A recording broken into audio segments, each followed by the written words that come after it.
The coldest man in England did not raise his voice. The night Eleanor Whitlock turned 21.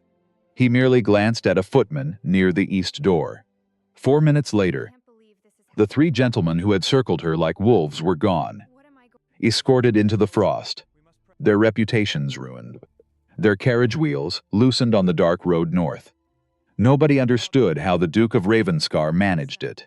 That was the point. For 14 years, Eleanor had been the orphaned ward society pitied and forgot, shut away in a northern manor with a guardian who never smiled, never embraced her, never spoke a word of warmth. They called him cold. They called him cruel. They never asked what he was carrying. But tonight, beneath the candlelight of her ballroom, an old man would whisper a name that shattered everything. And the truth about her parents and a carriage in the rain. The coldest man in England did not raise his voice the night Eleanor Whitlock turned 21. He never had to. He stood at the edge of his own ballroom. Black coat, still hands. And he watched three gentlemen circle the girl he had raised. The way wolves circle a lamb they have decided it fully fold enough to be worth the trouble. He did not move toward them. He looked instead at a footman near the east door. One glance. Nothing more. 4 minutes later, all three men were gone, escorted out into the frost.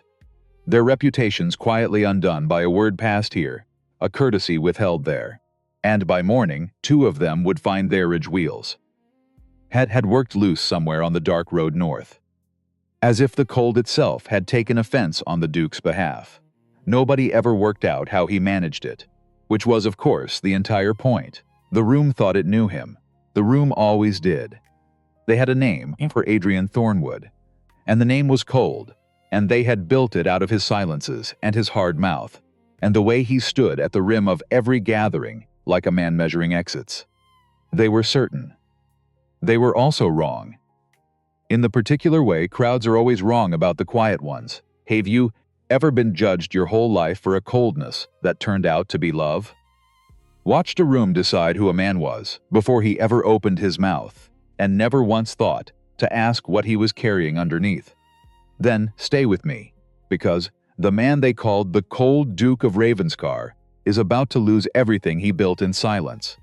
And the only person who can save him is the girl who never once lost his stillness for indifference. She was across the floor now, in deep green, her mother's emeralds catching the candlelight. Laughing at something. Unaware. He watched her the way he watched everything that mattered to him. From a distance he had chosen on purpose. From the worst lit corner of the brightest room in the house, the musicians turned to a waltz. The wine went round, and no one in that ballroom had the faintest idea that the evening was not a celebration at all. It was a trap, a careful one, built by a careful man, and it was about to spring on the wrong person. But to understand the night the music stopped, you have to go back 14 years. To the rain. It rained for 11 hours the morning her parents were buried. Eleanor was 7. She would forget the minister's voice. She would forget the faces bent over her, all that performed concern. She would forget the smell of turned earth at Graymore. But she would never forget the rain.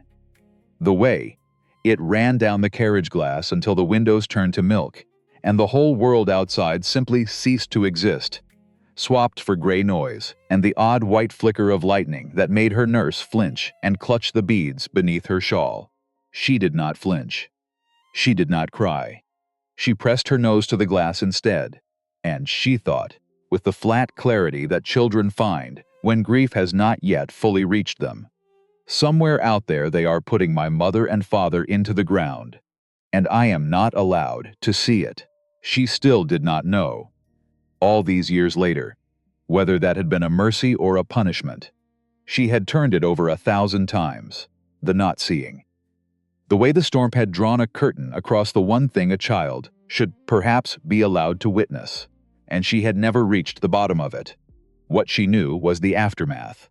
The house full of relatives who arrived like weather and left like it too. The aunts, with their bright rehearsed voices, kneeling to her eye level, promising in tones a child can hear are borrowed, that everything would be quite all right. The cousins who spoke in low voices in corners about terms and trusts, who looked at a 7-year-old and saw a sum. She had stood very still in the middle of all of it, a small girl in black, learning, without the words for it yet, that catastrophe rearranges the faces around you, that the ones who weep loudest are not always the ones who stay, and that the world, having taken the two people who anchored hers, felt no obligation whatsoever to explain why. 2 days passed like that, the house thinning, the decisions being made above her head, in rooms she was not brought into. And then, on the 3rd day, a different kind of man came to the door at Graymore. A man who did not weep, a man who did not perform a single thing. She heard the carriage before she saw him. She heard the solicitor's voice in the hall, "Go suddenly careful." And she went to the top of the stairs, because a child learns quickly that the stairs are where you find out what the adults will not tell you. And she looked down, and there he was, the man who would shape the next 14 years of her life, standing in the doorway in a dark coat, shaking off the last of the rain. He did not kneel. He did not offer sweets. He did not promise her that everything would be all right. He spoke briefly to the solicitor, low, precise, words she could not catch. And then he came into the parlor, where they had put her, and he stood in the doorway, and he looked at her the way a man looks at a sum he intends to get right. He was younger then, though to a child every grown man is simply tall. Gray eyes that did not blink more than they had to, a mouth that did not seem built for smiling. He smelled of cold air and cedar, and he carried with him a stillness that the noisy grieving house did not know what to do with. "You are Eleanor." "Yes." "I am Adrian Thornwood. You may call me Uncle Adrian, if it makes this easier for you." She studied him, the way children study the thing that has just become the most important thing in the room. And then she asked the question that would, though neither of them knew it yet, set the whole shape of everything that followed. Does it need to be easier? Something shifted in his face. Not warmth, something next door to it. He was quiet a long moment, the way she would learn he was always quiet before the things that mattered. And then he answered her honestly, which no adult had managed in 3 days. "No," he admitted. "I don't suppose it does." And that was the beginning of everything. She was not truly his niece. She learned the truth of it later, in pieces.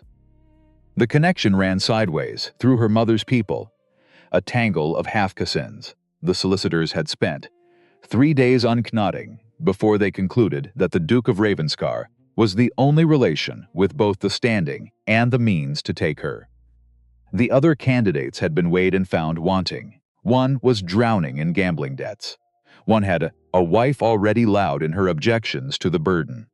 One had simply vanished the moment the size of the responsibility became clear to him. Adrian did not vanish. He read the documents. He signed where they told him to sign. He arrived on schedule, in the rain, and collected a small girl he owed nothing to in law, and everything to in some private arithmetic she would not understand for 14 years. They left Grey Moor that afternoon. She watched the cemetery slide past the carriage window, blurred by the same rain that had hidden the graves from her. And she did not ask where they were going, because she had already decided, with a child's sudden certainty, that this strange cold man would tell her the truth if she asked it, and that this, in a world that had lied to her gently for 3 days, was worth more than warmth. She was right about him. She was right for 14 years, which is exactly why what came at the end would cut so deep. Ravenscar Manor sat at the lip of the northern moors, like a man who had walked to the edge of a cliff, and then decided, at the last possible second, to simply stay there, close enough to the drop to be interesting. Too deliberate to fall, it was not beautiful, not in the way the great southern houses were beautiful. The stone was dark, the windows tall and narrow, made for keeping weather out rather than light in. And in winter, the wind came off the moors in long furious waves, until the whole east wing produced a low harmonic sound that every new servant described. Sooner or later, as the house drawing breath, Eleanor loved it from the first week. She loved the library that swallowed most of the second floor, its shelves running floor to ceiling, its chairs so deep and worn that a small girl could climb in and vanish entirely. She loved the kitchen garden that Mrs. Hadley ran like a small private war, beating back slugs and frost with equal contempt. And she loved the long gallery best of all, where the Thornwood ancestors glared down from their gilded frames with every shade of disapproval, and where, over the years, she gave each of them a secret history of her own invention. The fourth Duke, she decided at 9, looked like a man who had once bitten into a lemon and never fully recovered from the experience. She had not known Adrian was behind her. He was silent a full 5 seconds. Then, with total gravity, he also lost an entire shipping fleet to a storm 3 separate captains warned him about. The lemon may be the kinder explanation of the two. It was the first time she heard him make a joke.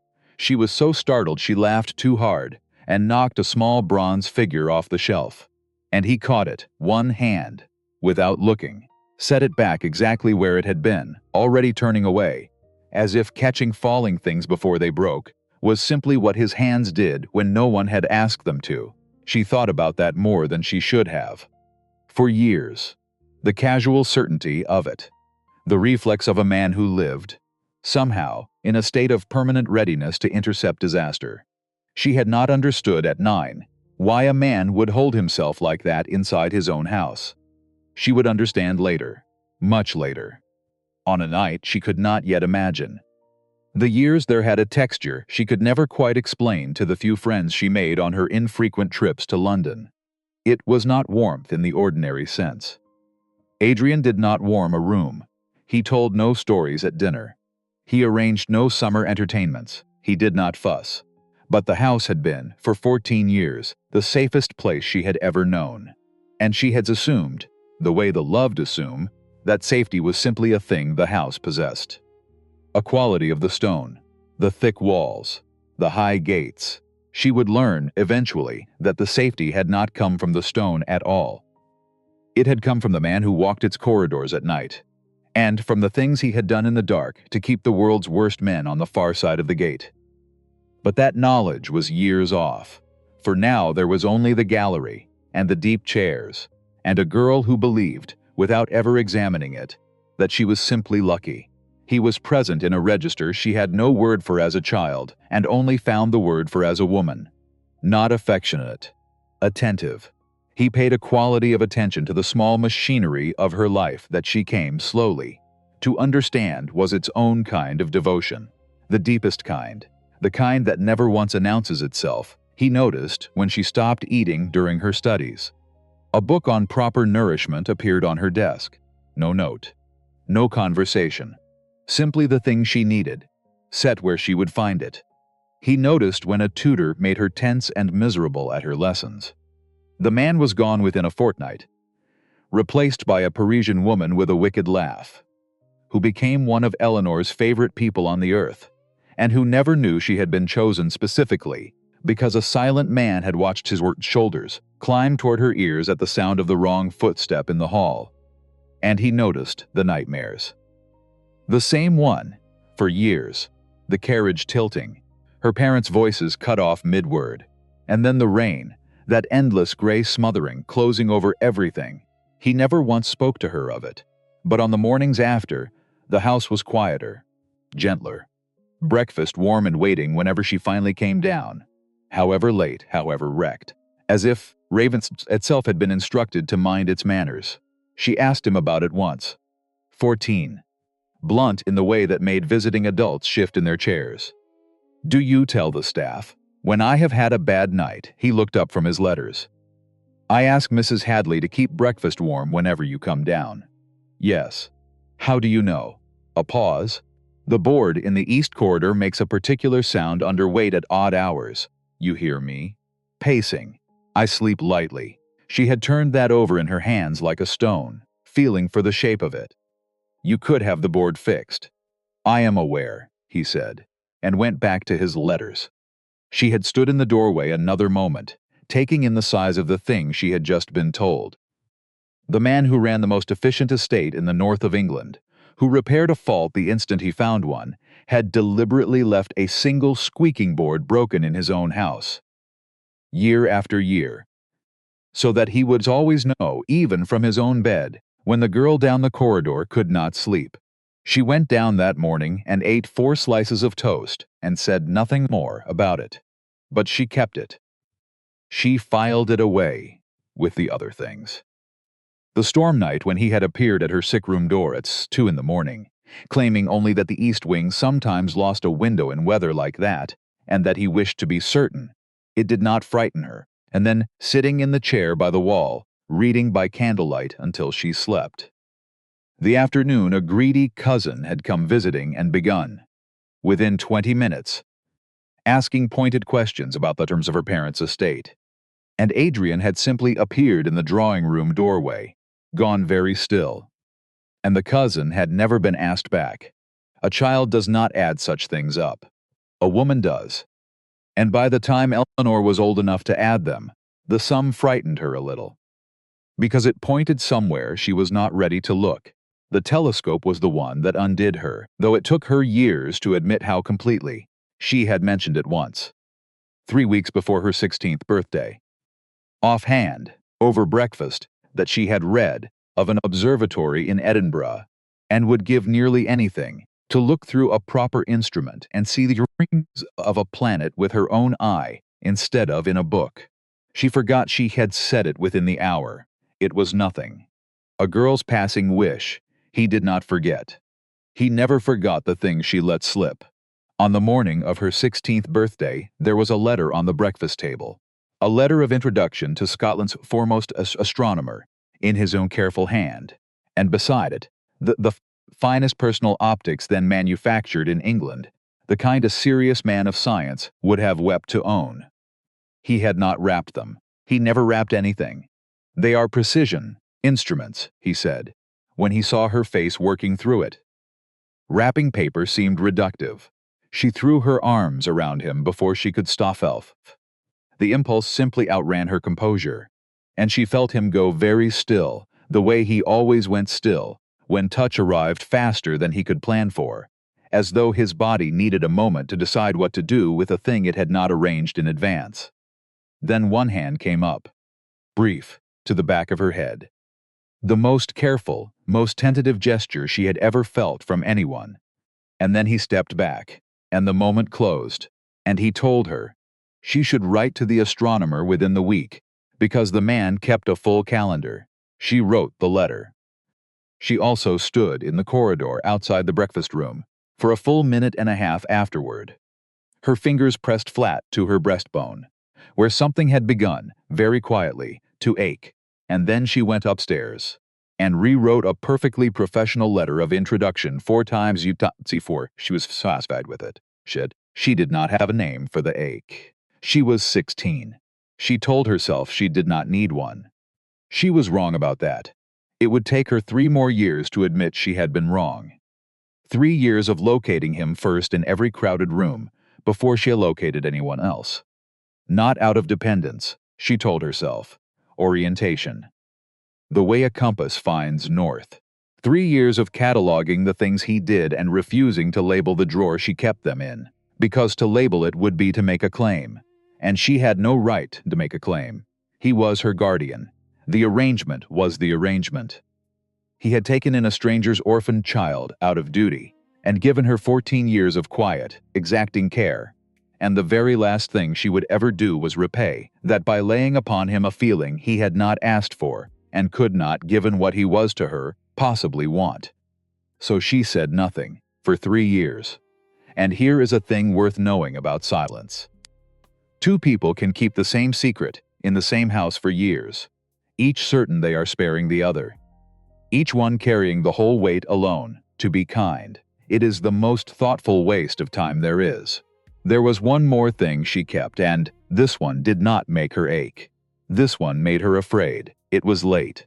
She had come down for water, barefoot on the cold stone, and she heard his voice through the study door.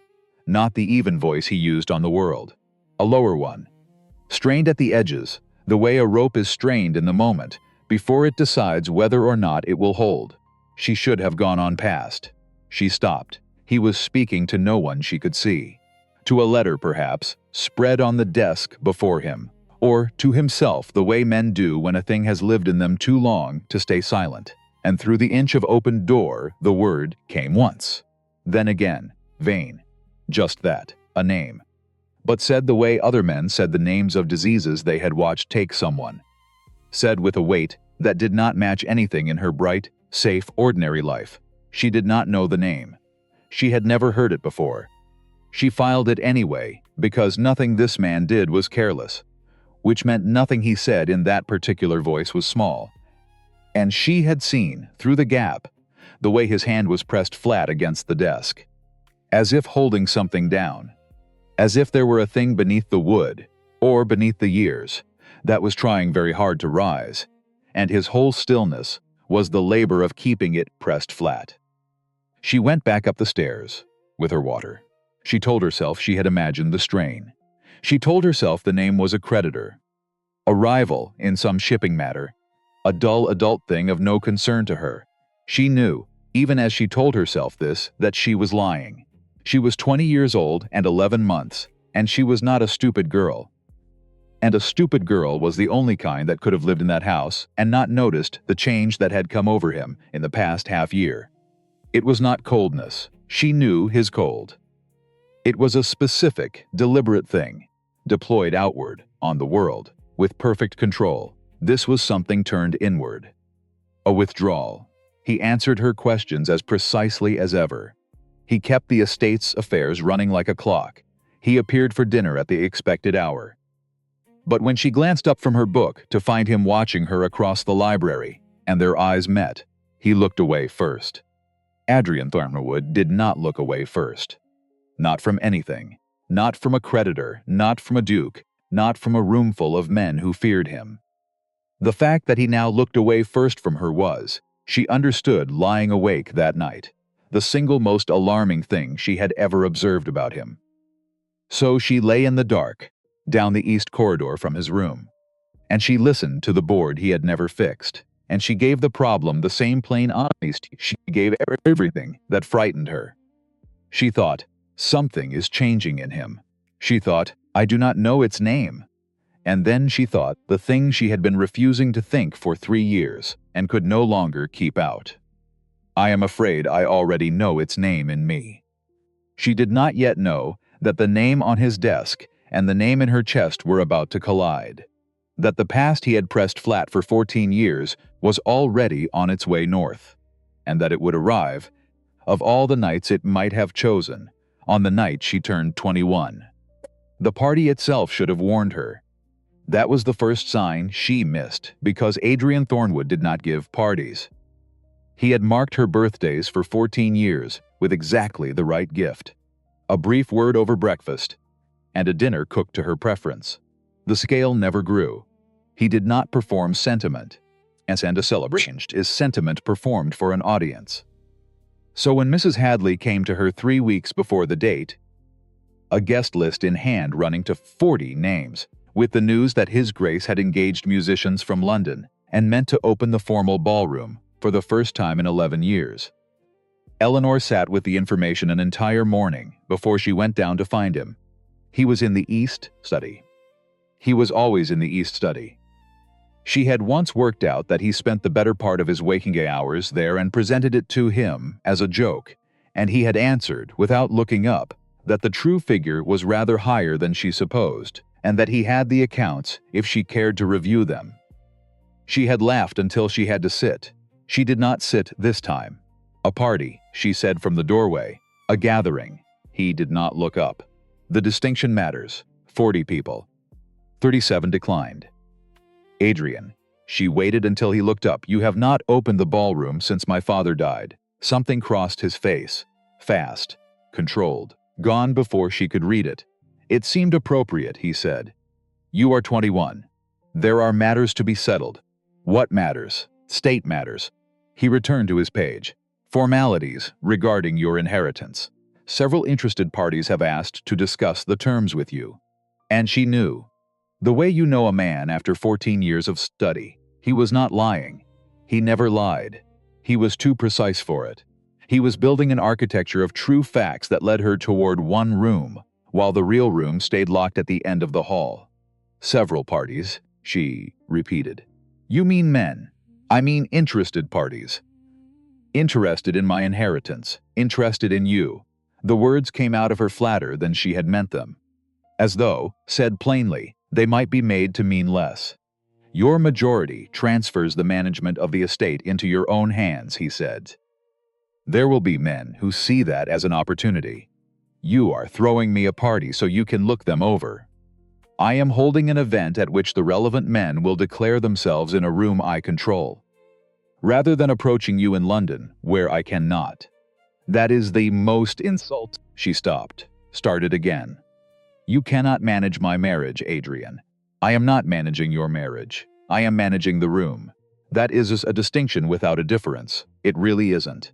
He set the document down, slowly, with the particular care he used right before he said something that cost him to say. Eleanor, there are men who will come to you within the year intending to take your father's estate through your hand. Some of them know things about your family's affairs that you do not. I would prefer your first meeting with that fact to happen somewhere I can. The sentence failed. It simply ran out of road. He looked at her, really looked, the way he had been not quite doing for months, and his face did the one thing it almost never did. It refused to resolve. Somewhere I can be present, he finished. The silence ran 4 seconds. In his silences, 4 seconds was a great deal of time. All right, she said at last. 37, he agreed. She left before either of them could spoil it.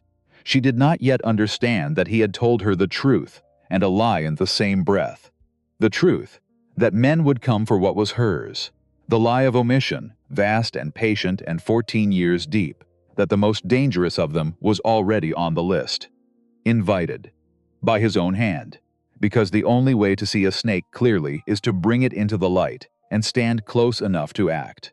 The night arrived sharp and without mercy. November, clear, cold enough to ache in the teeth.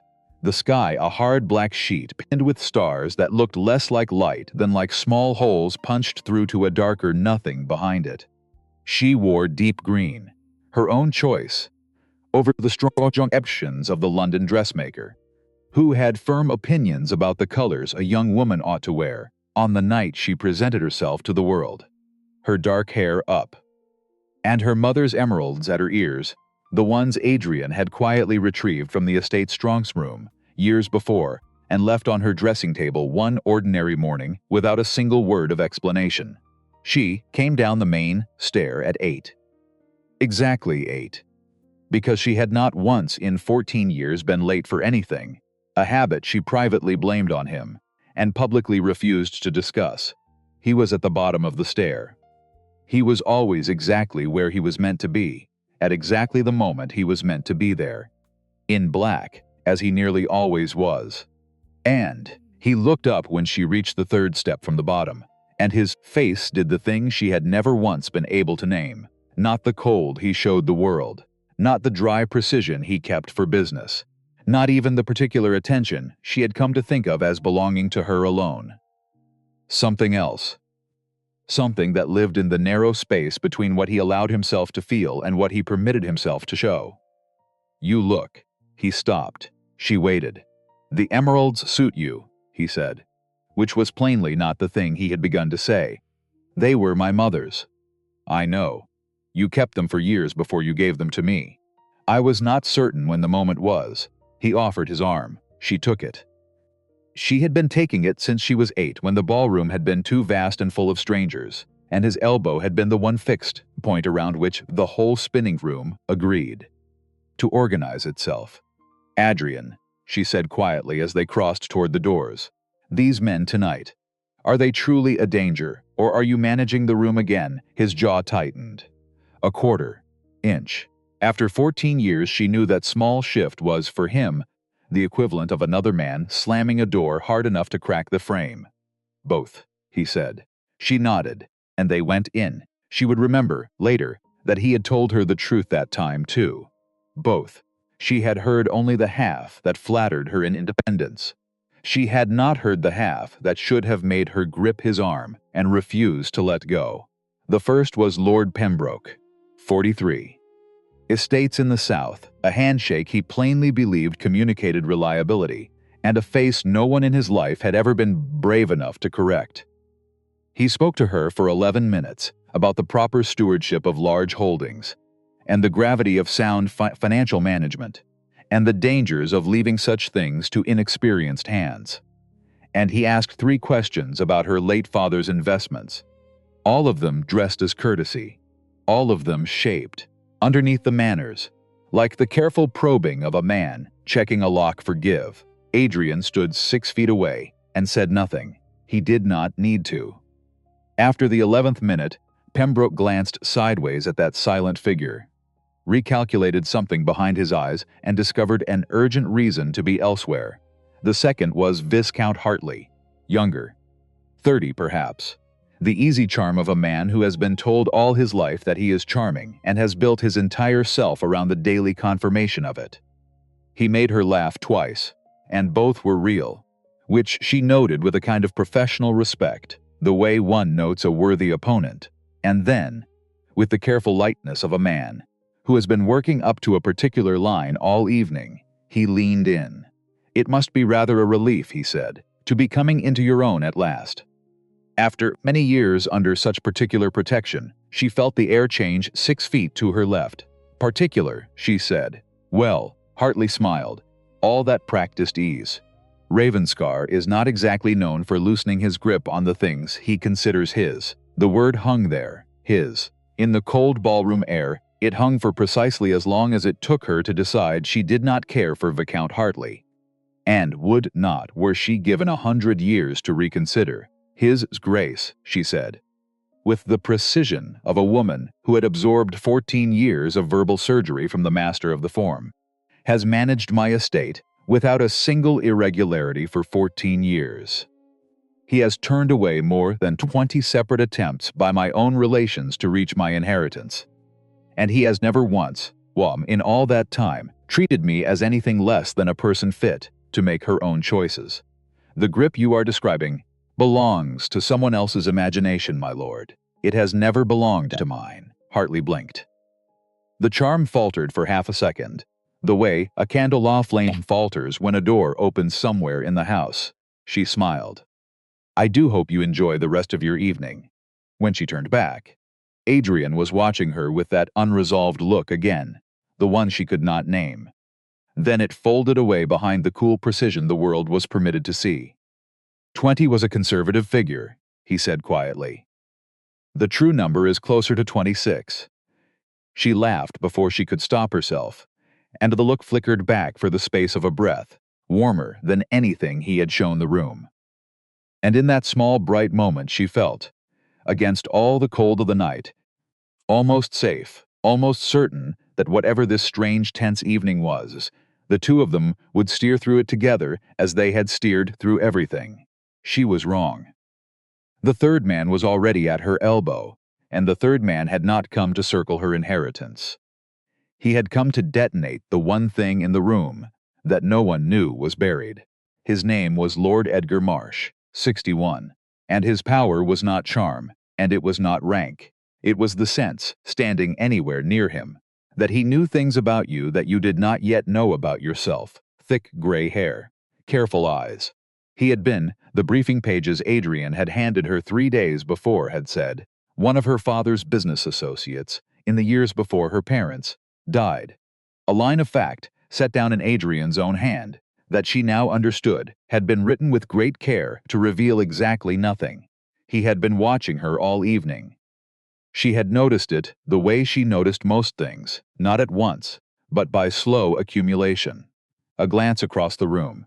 A shift of his position that kept her always in his view. The way he spoke to other guests while one part of his attention stayed aimed at her. A needle that refused to settle anywhere but north. She was not a girl who frightened easily, but the texture of his attention laid a cold finger against the back of her neck. She found Adrian between the second and third rooms, near the east wall, where the light was worst and a man could see the whole floor without being easily seen. She had spent 14 years learning, without once choosing to, exactly where the worst light and the best sight lines were in any room she entered. Because that was where he would be. Marsh, she said. No preamble. His attention came off the floor and onto her face in one clean motion. What about him? He has been watching me since I came down the stairs. Something went very quiet in his expression. She had seen him angry before. A controlled, surgical anger far more frightening than any shouting man's. This was the thing that lived just before the anger. The face he wore while deciding, I see. You knew he would be here. He is on the list, Adrian. She kept her voice beneath the music. You approved the list.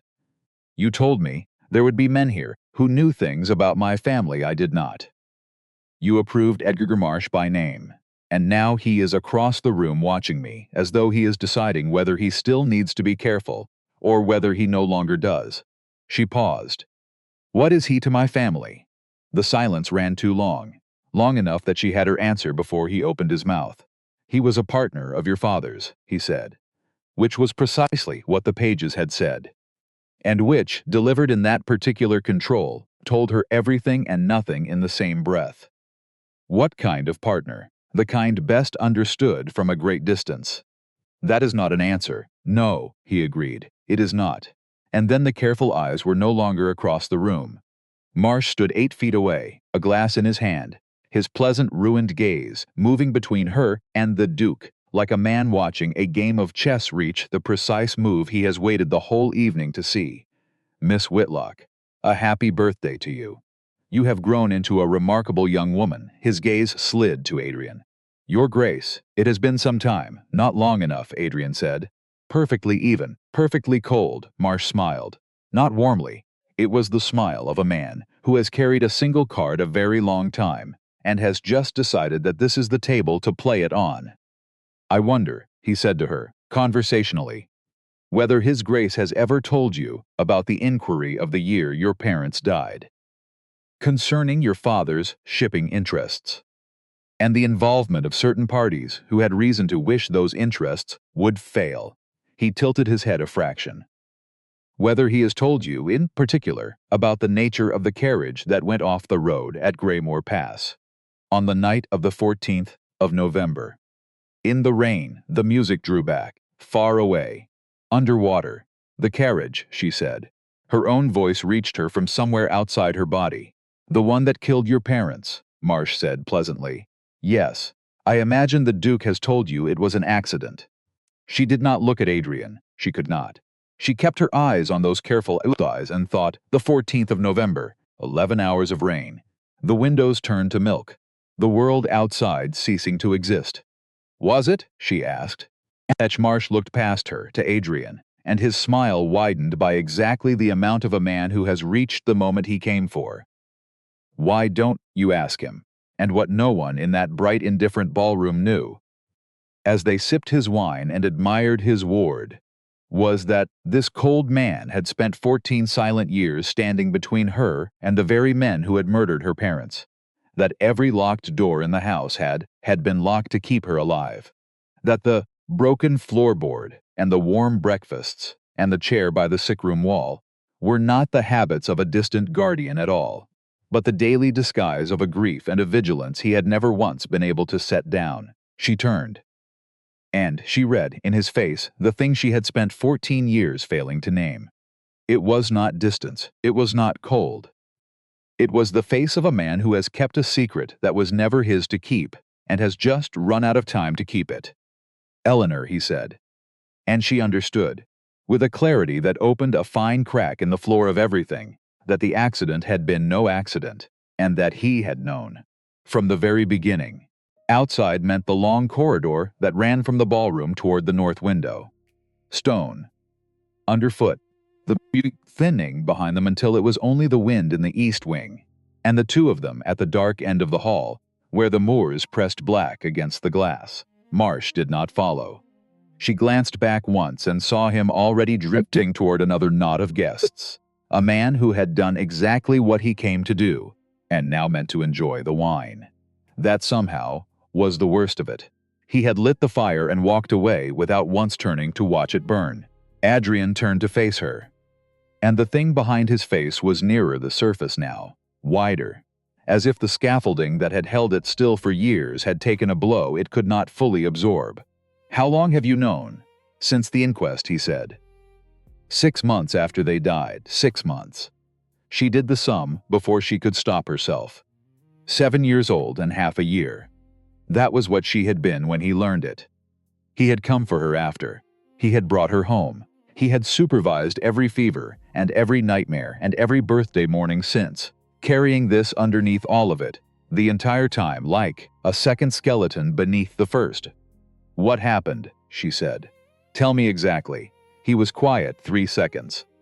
She watched him decide. "Your father's shipping concern crossed a network of men moving money through lawful channels for unlawful ends. He found it. He began to document it. He meant to take it to the law. And someone learned of his intention before he could. They killed them," she said. Yes, the word landed and stayed in the cold air between them. She had known it from the instant Marsh said the carriage. But knowing a thing in your own skull and hearing it confirmed by the one mouth you had never once doubted were not the same act at all. "You kept me here," she said. 14 years, short London seasons, approved lists, managed friends. That was never about my inheritance. It was about keeping you alive. You kept me safe by keeping me small. I kept you breathing." It came out of him stripped of every ornament, faster than he ever allowed himself to speak. And that more than the words stopped her. Because he did not speak before he had finished thinking. The unguarded speed of it was its own confession. "Why," she said when she found her voice, "why did you not tell me?" "Because the moment you knew, you became a different kind of target. While you knew nothing, you were a grieving orphan under an inconvenient guardian. The instant you knew, and could be made to say it under oath, you became a loose end. And I could keep a girl who knew nothing far more easily than I could keep a witness who knew everything." The logic was clean. Brutal and clean, the way all his best thinking was. And she hated it for the worst possible reason, because it was not wrong. She could follow every step of it, without a single objection she could defend. And underneath the fury sat a slow, terrible ache she was not ready to handle. He had built a 14-year decision out of arithmetic, and the arithmetic had been correct. "You were going to tell me, when it was finished. When the last of them could no longer reach you." His gaze moved toward the doors. "And now Marsh is here. Which means the clock I was running has been set forward by another man's hand." She felt the cold treble lower than her spine could account for. "Then I will not be sent back upstairs to wait," she said. The words arrived before she had finished choosing them, and the moment they were out, she knew they were right. "I am 21 years old. As of this morning. You spent 14 years deciding what I could survive, and you were my guardian, and you had the right to. That is finished tonight. This is my father. My mother, my blood, and my name. Tell me everything. The true account, not the kind one. And let me be part of the answer." Instead of the thing the answer was built to protect, he looked at her with an expression she had never once collected in 14 years of collecting them. It took her a moment to read it. It was the face of a man who has built a plan down to the last decimal and just met a number he genuinely failed to count for. "Tomorrow morning," he said. "My study. 7-6. His mouth almost did the thing it sometimes did. 6. He agreed. She did not sleep. She lay in the dark and turned the night over, piece by piece. Her father at his desk, writing down what he had found. Her mother in a carriage on a wet road, sharing a fate she had no hand in choosing. And Adrian at the door at Greymore, a year and more after, looking at a small girl as though she were the single unknown in a long equation he intended to solve. Not a coincidence, she understood now. He had come because he was already in it, already pulling at threads, already calculating that the safest place in the world for her was inside his own walls, where he could see every door. He had solved for her survival for 14 years, and the answer had cost her a childhood she now understood. She had spent inside a fortress, mistaking the walls for luck. Past 2 in the morning, she heard the board in the corridor. Not her own weight on it, his. The man who processed every difficulty in perfect stillness was walking the hall, outside her door in the dark, back and forth, undone. She closed her eyes and filed it with the telescope in the hand at the back of her head. The drawer she had spent years filling and refusing to label, and could no longer call anything but the truth. She was dressed by 6:29. He was already in the study, which meant he had arrived early enough to lay a fire and set 2 cups of something hot on the desk, which meant he had simply been sitting there in the dark, waiting for the hour she had chosen. She noticed it and said nothing. The papers on the desk were not the usual estate correspondence, 2 stacks, one thicker than the other. The left, he said, without preamble, is everything I have gathered on the network since the year your father. Names, transactions, documented connections to his investigation.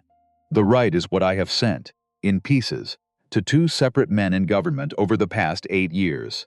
And what they sent back, she looked at the stacks. Then at him, 8 years. I spent the first 6 making certain you were safe. The other 8 building a case. Trying to build one that does not also destroy you in the building. Several pages of your father's own documentation were kept by men in the network as insurance against one another. Obtaining them lawfully means moving through a political situation that has refused to resolve for 8 years. She picked up the top sheet and read names, dates. Sums moving through honest channels toward dishonest ends, the fingerprints she half recognized from her own estate ledgers. And she set it down Marsh last night. The signal, the clock, what does it mean? Exactly. His jaw shifted that quarter-inch. It means he is no longer certain that waiting serves him. Your majority gives you direct access to records that could push the case forward. He came to learn whether I had told you. And now he knows I had not. What he does not yet know is what you know this morning.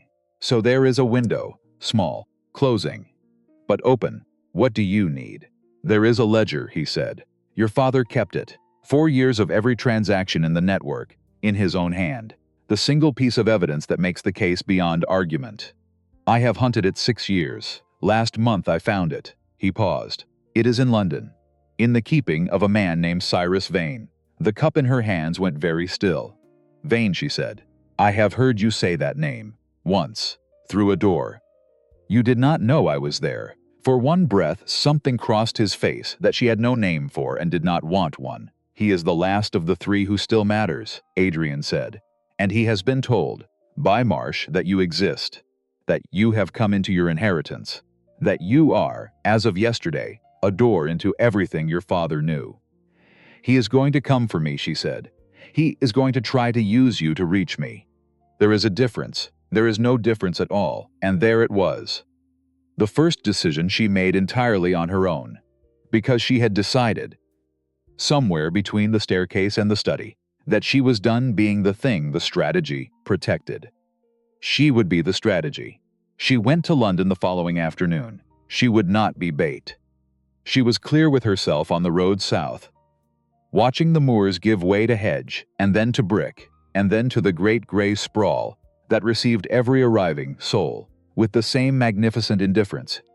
Adrian had arranged a house in Bedford Square. He had sent word of it through Mrs. Hadley rather than directly. And she noticed that too, the small reconstructions of distance he was already laying down between them, the careful architecture of separate arrivals, a sound tactic, or a man putting his walls back up, brick by brick, now that the thing behind them had so nearly shown its face. Both, probably. With him it was always both. She arrived at 3. By 4 she had read the right hand stack twice, and filled 2 pages of fine paper, with names and the threads that ran between them. By 5 she had sent 3 letters. One to her father's old solicitor, still practicing, still sharp. One to Cora Fellamy, who had been her dearest friend through the last London season, and whose husband held a post at the Home Office. And one, with no return address, to an office in Whitehall, whose name appeared twice in her father's papers with no explanation beside it. Adrian would be furious. She found, for the first time she could recall, that she could live with that quite comfortably. Cora arrived the next morning before 10. with the barely governed energy of a woman who has received an interesting letter and been made to wait 17 whole hours to answer it, which, for Cora, amounted to genuine suffering. Small, sharp-featured, the instincts of a natural predator in an environment that had agreed to call them charm. The Whitlock estate, Cora said, setting down her tea with the directness of a woman who had not come to discuss the frost, has been the subject of at least 4 conversations in the last month. In rooms my husband attends. Eleanor set her own cup down. What rooms? The kind without windows. Cora's eyes were level. Cyrus Vane has been asking questions, not careful ones, about your guardianship, about the terms of your inheritance, about whether the Duke of Ravenscar has any lawful standing to keep his hand in your affairs, now that you have come of age. He is testing whether Adrian can be cut away from my estate. He is testing whether Adrian can be cut away from you, Cora said. There is a difference. What Vane wants is not your money. Or not chiefly. He wants whatever Ravenscar has been building against him. And he believes you are the shortest road to it. Eleanor thought of the ledger she had not yet seen, of a man at 6 in the morning saying its name like a fact that cost him to pronounce aloud. Your husband know what Vane is. Cora was quiet, one beat too long. He knows some of it. He has been told by someone to let the Vane inquiry run, not to interrupt it, and the cold from the ballroom came back through her then, lower this time, settling under the ribs. Someone told him to let it run. Who? He did not say. And I know my husband. When he does not say a name, it is because the name frightens him, or because it would frighten me. She sat with it. Outside on Bedford Square, a cart rattled over the stones, and a horse offered its loud opinion of the morning. The ordinary noise of the city wrapped around the two of them, the way it wrapped around everything. Complete, uncaring. There is someone inside the inquiry, Eleanor said. Not a question. That, Cora said, would be my reading, yes. And just like that, the case Adrian had spent 8 years building in careful secret tilted beneath her. Because a case is only as sound as the men you trust to carry it. And one of those men, somewhere in a windowless room in Whitehall, had already been bought. Adrian came to London on the 3rd day.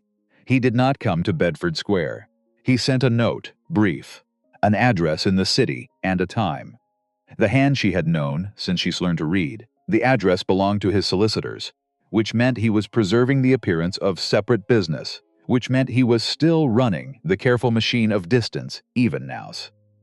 She arrived to find a long table, furniture that announced its reliability through sheer brownness, and Adrian at the window, with his back to the glass and his face to the room.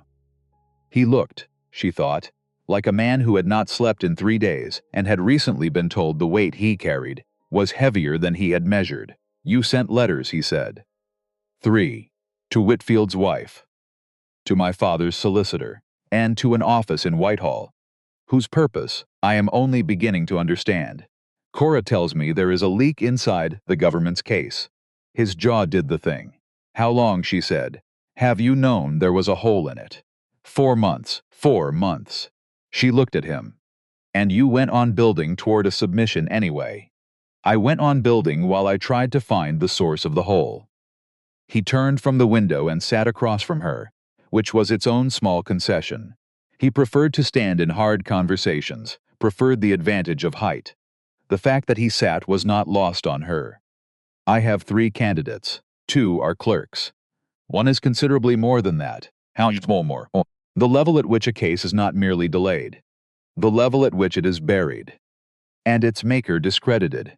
She stared at him, thinking of 8 years of evidence fed through 2 channels, in the belief that the channels were safe. Who would discredit you?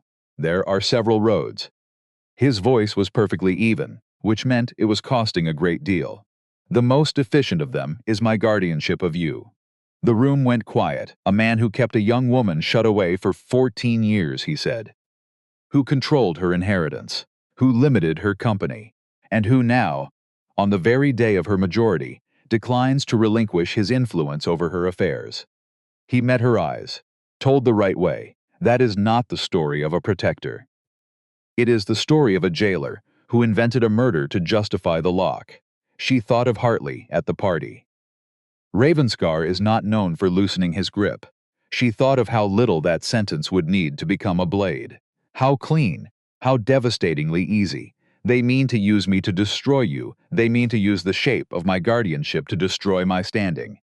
Which is not the same thing, but it produces the same end. The case becomes the bitter invention of a discredited man. And the men who killed your parents become, in the public eye, the victims of his lie. How long before Vane moves? He was quiet a moment. Days. Perhaps fewer, if Marsh has carried word of what he saw at your birthday. Then we move first, she said, and leaned in.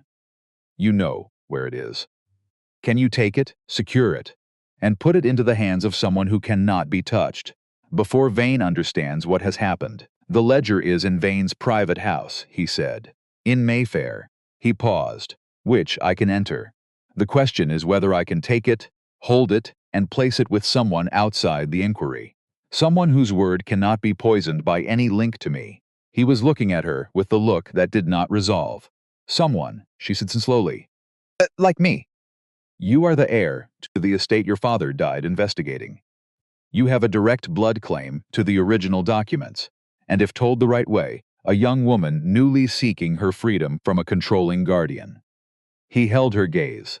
Your word, with the ledger in your hands, cannot be dismissed the way mine can. He had known this, she understood. For weeks, perhaps months. He had known that the one piece he spent 14 years keeping out of the equation was the only piece that could solve it, and he had told her anyway. Tell me how to get into Vinzing house, she said. The door opened before he could answer. The man who came in was not one of the solicitors. 50. Perhaps. A good coat, and the loose ease of someone who has never in his life experienced a room as an obstacle. He looked at her first, a brief assessing sweep that catalogued rather than admired. Then at Adrian Edmund Cole, he said, by way of nothing. We need to speak. Adrian had gone very still. Not the watchful stillness she knew, the stillness of a man who has just heard a sound he was hoping not to hear, Miss Whitlock. Would you wait in the next room? I would not, she said. Cole looked at her with something close to amusement. Then back at Adrian. She should hear it. It concerns her directly. His jaw did not do the quarter-inch. It held entirely still, which was worse. Say it Thomas Bellamy was taken this morning, Cole said, by 2 men from the Home Office, on suspicion of the unauthorized disclosure of inquiry materials. He paused. His wife was with him. She is unharmed, but she is being held for questioning. The room cooled by 10 degrees in a breath. Cora, Eleanor said. She will be released, Cole said with the flat certainty of a man who has the standing to know it, and the standing to see to it. This was not an arrest. It was a message to whom? To you, Miss Whitlock. And to His Grace. He reached into his coat and laid a letter on the table, plain, unsealed. This came to my office this morning. I believe it was meant to reach you through Bellamy. Before his removal closed that road, Adrian picked it up. He read it. His face did not change in any way she could read, which was the largest change of all. He held it out to her. The hand was formal, the paper costly, the language clean and cold as a blade laid flat. It said that Cyrus Vane held documents proving the Duke of Ravenscar had manipulated the original inquest into the deaths of Robert and Anne Whitlock, that he had suppressed evidence of an accident, and had built a false account of a murder in order to keep his lawful hold over their daughter and her considerable fortune. It said these documents would be given to the press within 48 hours, unless the Duke presented himself alone at an address in Southwark and surrendered the whole of his gathered case. And at the bottom, in a different, smaller hand, almost gentle, bring the girl, and we will know you have refused. Come alone, and we will know you have understood. She read it twice. She set it down, and she was aware of her own heartbeat, that hard-counting rhythm, but steadier than it had been in the ballroom corridor. Because she was watching it feel its entire shape, and she understood it the way you understand a thing that has been built, with great care. Specifically for you, the lie did not need to be true. It only needed to be plausible. And a guardian who kept her close, who fed her the kind version, who built his case in the dark, was lying there in the raw material of 14 years of choices. Every one of them made, she knew beyond doubt, for her, and every one of them able to be read, in the wrong light, as something monstrous. "You cannot go," she said. "If I do not, he will publish, and my standing is gone, and the case is buried, and the men who killed my parents walk free for good, and if you do, the materials are surrendered. The same end." "He does not want the case," she said slowly, working it through in the open air. "He wants you to deliver me to that address willingly. He wants the spectacle of the Duke handing over his ward in exchange for silence, because then you are guilty whether you did it or not.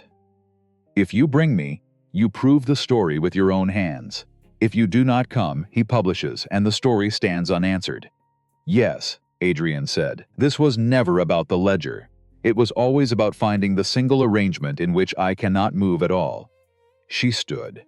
Her hands were steady, which she noted with the distant approval of a woman, watching her own machinery hold under a load it had never been tested against. "Then I will move," she said. "He thinks I am the prize. He has not once considered that I might be the player." And Cole, watching the two of them, said nothing at all. But something in his face had shifted, the way a man's face shifts when a piece he had counted as merely useful turns out, unexpectedly, to be the whole of the game. The plan moved the way his plans always moved, quietly, on rails laid in advance. But this time the hand on the lever was hers. She signed the warrant at a magistrate's office at 9 the next morning. Cole had built it overnight. On the one fact Vane had failed to weigh, the ledger had belonged to her father, which made it, by blood and by law, hers. Not the Duke's to surrender, not Vane's to keep, hers to demand. She wrote her name across the bottom, and felt the pen press the truth into the paper like a seal into wax. By 10:15 she held it, smaller than she had imagined. A leather volume no larger than a personal journal, giving no sign of its weight from the outside. She turned it in her hands and thought of her father carrying this, writing in it by lamplight, knowing, surely knowing, that each line moved him a step nearer a wet road in November. He had done it anyway, because the evidence was the evidence, and the evidence was the point. It ran in the blood, she thought, and was not sorry for it. Cole's man with the press was named Davenport. He kept a political journal with the kind of readership that could not be laughed off as scandal. Read in the rooms that decided things. She sat across from him for 3 hours, while he turned the pages of her father's hand and asked questions with the unsentimental hunger of a man who has waited years for one particular story to walk through his door. "This runs in the morning edition," he said at last. "I will want a statement from you. In your own words, you will have it, Miss Whitlock. When this prints, there will be an answer to it. Vane has men. The men behind him have more. You understand that?" "I understand it," she said. "Print it anyway." He printed it anyway. But Adrian was not at Bedford Square at 4. He was not at the solicitor's at 5. And at 6 Cole arrived with the face of a man who has sorted the news for least Harmon said the words flat, so they would not bleed. He is alive. He is not at this moment free. She sat, then stood again, because sitting felt like the wrong shape for the thing she had just been handed. "Tell me." "He went into the Southwark house last night, alone against my advice. He has not come out since. By my watcher's account, Vane of near 10, and Ravenscar has been held inside since 11. The clock on the mantel read 12 minutes past 6. 7 hours." She said yes. "And the danger is this. The morning edition prints regardless. When it does, Vane loses every scrap of his leverage. There is nothing left to suppress, nothing left to trade, which is when a man holding a worthless hostage begins to weigh whether the hostage is cheaper dead than freed. Where in Southwark?" she said. "Miss Whitlock, Edmund." She used the name on purpose. "I am the heir to Robert Whitlock's estate. I have put my name to a warrant. I have given a statement that prints in the morning no matter what either of us does tonight. There is nothing left for Vane to take from me, because the thing he wanted already sits in a journalist's drawer, which makes me the one person who can walk into that building, without Vane reading it as a threat. Because I am the thing he has wanted from the start. Tell me where Cole was quiet a long moment. Then he told her. She would carry the ledger. Vane had to believe she was bringing him something worth opening a door for. She was not bringing the ledger. She was bringing a copy.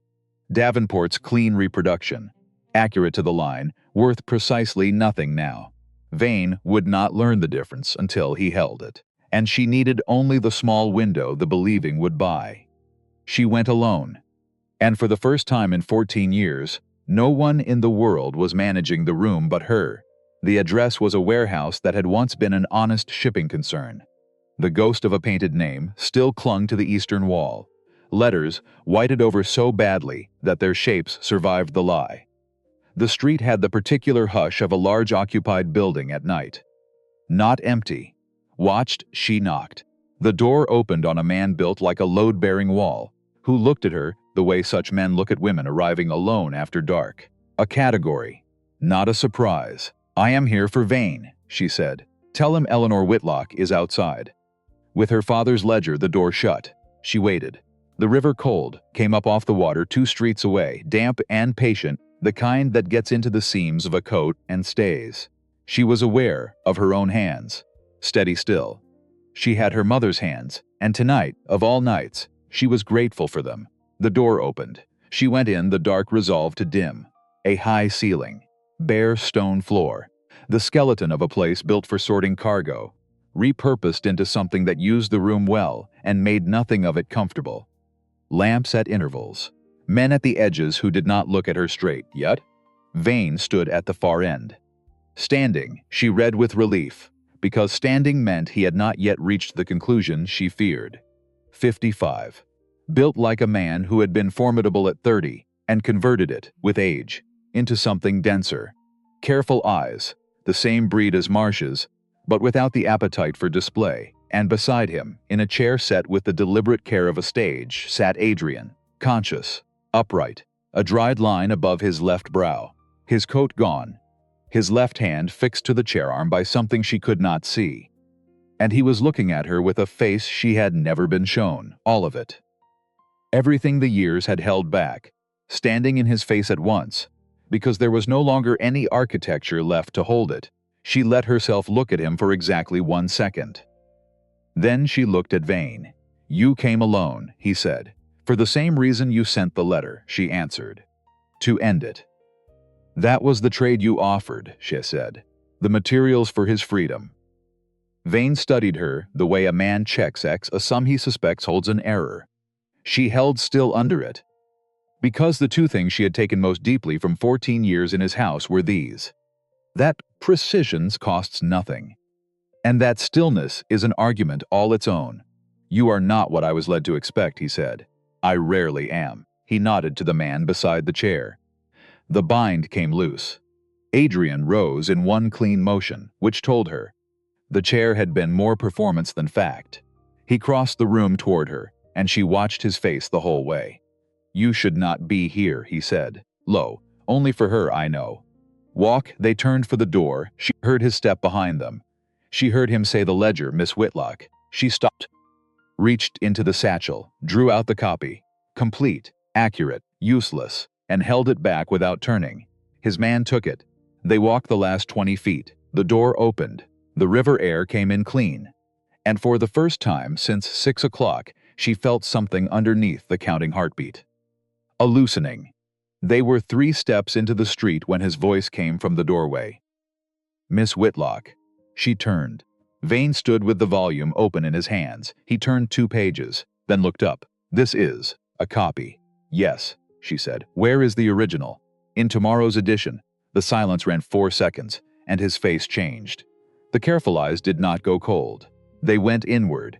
And she understood she was watching a man not lose control but choose. And that the choice was the one she had prayed he would not make. He said 1 word. The man stepped into the street. 3 more came out of the alley to the left. Adrian moved. Not stepped. Moved. With the speed of a man who has the whole shape of a threat in the first half second and acts before the thinking part has caught up. He was between her and the 3, before she had tracked the start of it. The sound of contact, Direct, nothing spent that did not need spending. One man went down, the second did not. And she ran away, toward the eastern side of the building, where she had marked on the way in, a second loading door beneath the whited-over name, because 14 years of living beside a man who found the exits before he found his chair had left her, without ever choosing it, in the same habit. The east door gave, a narrow surface. She moved through it fast, found the far door, and came out into a different alley, and stopped, and pressed her back to the stone, and breathed the way she had been taught in a carriage 12 years before. He is not going to die in a Southwark warehouse, she thought. Not with hope. With the flat refusal to consider the other answer, the door at the far end of the alley opened, the main one. A figure stepped out. The light was bad. She pressed into the stone, her heart doing its hard counting, and she read the movement, the economy of it. Nothing wasted. The signature she had been reading for 14 years. She breathed out. He crossed the alley in 3 strides, a fresh cut on his left hand now, beside the one above his eye. His shirt torn at the shoulder. He stopped a foot away, and for 2 full seconds neither of them said a word, because 2 seconds was the time required to confirm the one thing each had come into the dark to confirm. "Don't manage this," she said. "I am not. Say it." His mouth opened, and from the warehouse door behind him came the sound of it, opening again. Vane stepped out, 2 men, and in his hand leveled, a single-shot flintlock. It told her 2 things, that he had come out in a hurry, and that he had grabbed the nearest weapon rather than the best one. A man, past his preferred choices, is dangerous in a different key than a man running a strategy. Adrian went still. The stillness of a man who has read the geometry in half a second and found the single fact that there is one thing here he cannot allow to be at risk, and that the way to guard it is to stop moving and stand exactly where he stood, between her and the muzzle. She had not seen him cross. "It is done, Vane," he said. "The ledger is in print on by side. The whole of the network is named. Put it down. The ledger is a copy," Vane said. "The one in your house is the copy," Adrian answered. "You have held nothing since 10 o'clock this morning." The careful eyes moved past him to her. "You planned this." "My father planned it," she answered. "He simply did not live to finish it." And then he said the thing she had not braced for. "Your father was my friend." The alley held its breath. "We built the line together," Vane said. "Whitlock and Vane. Before any of it. Before the men with better leverage than principals found us, and offered me a door, and asked only that I leave it open. Robert would not walk through.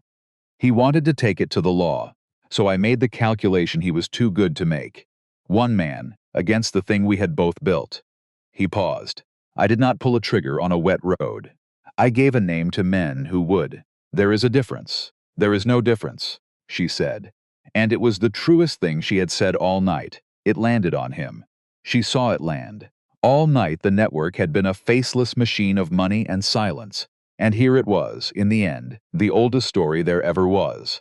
Not a conspiracy, a betrayal. A man who had loved her father and chosen the door over the man, and built a kingdom on the choice. "Put it down," Adrian said again. Not a command. The flat shape of a fact about to occur. "Step aside," Vane said, and his thumb moved to the lock. She stepped out from behind Adrian. He made a sound, the broken first letter of her name. She kept walking until she stood beside him. Not behind.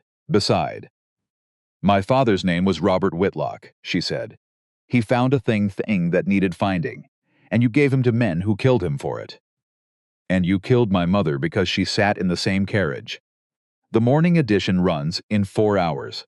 Cole's committee has the rest. Every name in that ledger prints before the city wakes, including yours. There is nothing you can do in this alley, with that single shot, that changes one word of it." She paused. "So put it down." From the far end of the alley came footsteps. More than one set, moving with purpose. Cole came out of the dark with 2 men behind him. And beside Cole, pale, a coat thrown over his evening clothes, walked Lord Edgar Marsh. "It is over," Cole said. Vane's eyes went to Marsh. And Marsh looked back at the man he had served, and then away. "He came to me last night," Cole said. "The man inside my inquiry was never a clerk. It was the official the clerks reported to. A man withstanding enough to bury the case and call it tidiness. He held Marsh the way you held the Duke. A debt, a threat, a family. And Marsh decided this morning he would rather hang for what he did than keep paying for what he was made to do. His testimony, with the ledger, closes every door you have left. Vane looked at the pistol in his own hand as if surprised to find it there, and he lowered it. He did not run. He stood in the alley with the lowered weapon, and the thing in his eyes was no longer strategy. It was the look of a man very tired, at the end of a very long road, not entirely opposed to the idea of sitting down. Cole's men took the pistol. Then Vane himself, who went without a word. The way a man agrees with the weather. It ran in the morning edition at 6. By 8 the names of 7 men were moving through every drawing room that mattered. By 10, 2 had retained counsel, and were learning that counsel was not enough. By noon, Cole's committee had convened, and Cyrus Vane had been charged. Eleanor read it at the kitchen table in Bedford Square. Tea in front of her that Adrian had made, at precisely the right heat. She read her father's name in print, and her mother's beside it, and the word murdered where the word accident had stood for 14 years. And she felt the thing she had been waiting to feel, since she was 7 and standing in the rain. Not relief. Not closure, which had always seemed too tidy a word for a wound this jagged. The acknowledgement of a debt long denied. The breaking, at last, of a silence by the one truth that had always lived inside it. He sat across from her and read his own copy, and said nothing, which was not mad quiet, but the other kind. The kind that comes when words are the wrong tool. My father would have been glad it was you, she said. He looked up, that it was you who finished it. I intend to deserve that, he said. I know you do. She cleaned the cut above his eye herself, because the house still slept. He sat still the way he sat still for everything. And when she finished, he spoke to the wall. I should have told you years ago. Which years? Several of them. When you were old enough to understand the danger, I told myself you were too young to carry it. When you were old enough to carry it, I told myself the case was too near finished to risk. When the case was near enough that the argument fell apart, I ran out of arguments, and found I had no plan for what was underneath them. What was underneath them, she said. He looked at her, the open face, and then he simply arrived at it, the way a man arrives, at the end of a road, and finds the thing he had to reach requires no bracing at all. I love you, he said. I have loved you longer than I can name the day it changed, which means it may not have changed at all. Only grown from a thing that was always there into a thing I could no longer call by another name. I did not tell you because you were my ward, and while you were, any word of it was a corruption of the trust, because you deserved to come into your own life freely, without the weight of what I felt bending the shape of your choices. And now, she said, and now you have come into it. Spectacularly, with a complete disregard for the wishes of the people trying to keep you alive. He paused, which is thoroughly yours. It could have been no one else. She put her hand over his, the cut one, felt him go still, the way touch always reached him faster than he could plan for, and then felt him not pull back. Just breathe. I have known what I felt for 3 years, she said. I would not name it, because naming it felt like a claim I had no right to make. You were my guardian, and I was not going to make you carry something you had not chosen. Which means we have both spent 3 years not saying the same thing, to spare the other the trouble of hearing it. That is, he said after a moment, an extravagant waste of time. Yes, it is. When the proceedings settle, she said, I want to go home. To Ravenscar. Not because I must, because I choose it. It has been waiting for you, he said. So have you, she thought. She did not say it. They were both of them done at last with the things they did not say. And here, before we leave them in that warm and ordinary kitchen, I would ask you to sit with me a moment. Because this was never only a story about a murdered family and a man who hunted the truth for 14 years. It is a story about how easily we read a man wrong. The world had a name for Adrian Thornwood, and the name was Cold. They built it out of his silences and his hard mouth, and the rooms he stood at the edge of, and not one of them ever asked what he was carrying. We all do this. We meet a man who does not smile easily, who keeps his griefs behind his teeth, who shows his love in repaired roofs and warm breakfasts and the chair he takes by the door instead of the words he cannot say. And we decide he does not feel. When the truth is that some of the deepest love this world has ever held walks through it disguised as duty, as a broken floorboard left unrepaired on purpose, as a man who shows up, signs where they tell him, and arrives on schedule every year, asking nothing back. But there is a harder lesson folded inside the soft one, because Adrian was not only misjudged, he was also wrong. He decided, for 14 years, what another grown person could bear to know. He called it protection, and it was. And it also robbed of the truth about her own life. Love that keeps a person in the dark, however gently, however dearly it costs the keeper, is still a kind of cage. The kindest thing he ever did and the cruelest were the same act. That is not a contradiction. That is simply what it is to love another human being imperfectly, which is the only way any of us has ever managed it. And there is this, for any of you who needs to hear it today. He did the right thing for 14 years in total silence, no credit, no thanks. Nearly destroyed for it at the very end, accused of the one crime he had given his whole life to answer. We like to tell ourselves that doing right will be seen eventually, that the books always balance. They do not always. Sometimes you do the right thing, and the only witness is your own conscience, and you go on doing it anyway. Justice came for Robert Whitlock 14 years late, far too late to give him back a single breath. And it was still worth every silent year it took to bring it home. A debt paid late is not the same as a debt forgiven, but it is not nothing. Some mornings it is everything. So before you go, let me leave you with a question this long night kept asking. How many good men have we mistaken for cold men, simply because we never once thought to ask what they were carrying?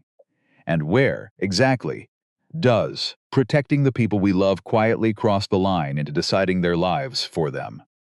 If you have ever loved someone you could not find the words to tell, or done the right thing and been blamed for it, or been guarded, for years, by a person you had badly misjudged, I would truly like to hear about it. Tell me in the comments below. I read every single one, and if this story moved you, stay a while. There are others.